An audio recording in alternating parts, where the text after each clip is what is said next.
আরে ছোট ভাই বউ, তুমি আমার বিছনার মধ্যে এত রাইতে? ভাইজান, আপনার তো ভাই নাই, আপনি তো জানেন আমার ঘুম আসতেছে না। তাছাড়া রুমের ভিতরে একা একাই ভয় লাগতেছে। ভয় লাগতেছে?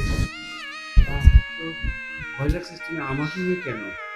আমার রুমে তুমি বুঝো না, আমি তোমার বাসুর, আমার বউ বেটি তো বেসে গেছে।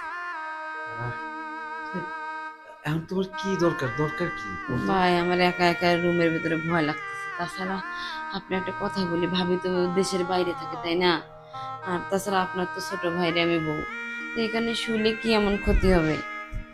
না আসলে ক্ষতি ছোট না। ছোট হলো কি, তুমি একটা মেয়ে মানুষ, আমি একটা ছেলে মানুষ, একটা বিছানা থাকলে বুঝো না কেমন একটা। তারপরও ঠিক আছে। ভাইজান, শুই না। আচ্ছা ঠিক আছে, তুমি শোনো।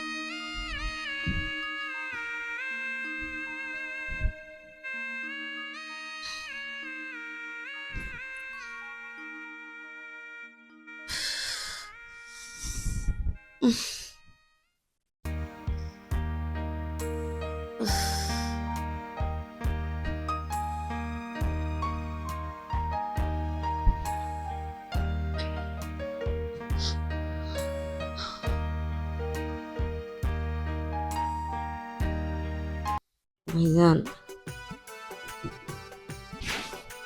দেখেন আমার দিকে।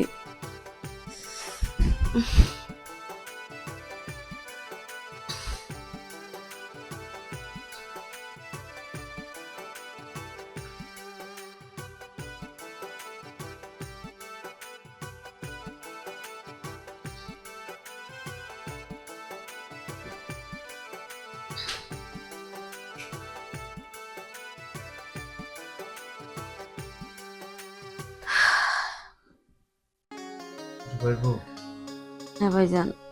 কাজটা কি ঠিক হইলো? কিছু হয়নি ভাইজান, আমরাই তো। বলো নিজের বিবেক কাছে। যাই হোক, এটা কেউ জানাজানি করবো না। আরে না ভাইজান, কি বলেন, আপনার বউ নাই, আমারও তো জামাই নেই। আপনার বউ দেশের বাইরে থাকে, আর আপনার ভাইও তো চাকরি করে ঠিকভাবে সময় দেয় না, বাইরেই থাকে। তাই আমরা মাঝে মাঝে এরকম করে একটু এনজয় করব। আর আপনি চিন্তা করেন না, কেউ জানবে না। আপনি জানবেন আর আমি জানবো, ঠিক আছে না ভাইজান? ঠিক তো? চলেন আমি ঘুমাই, শুয়ে পড়েন।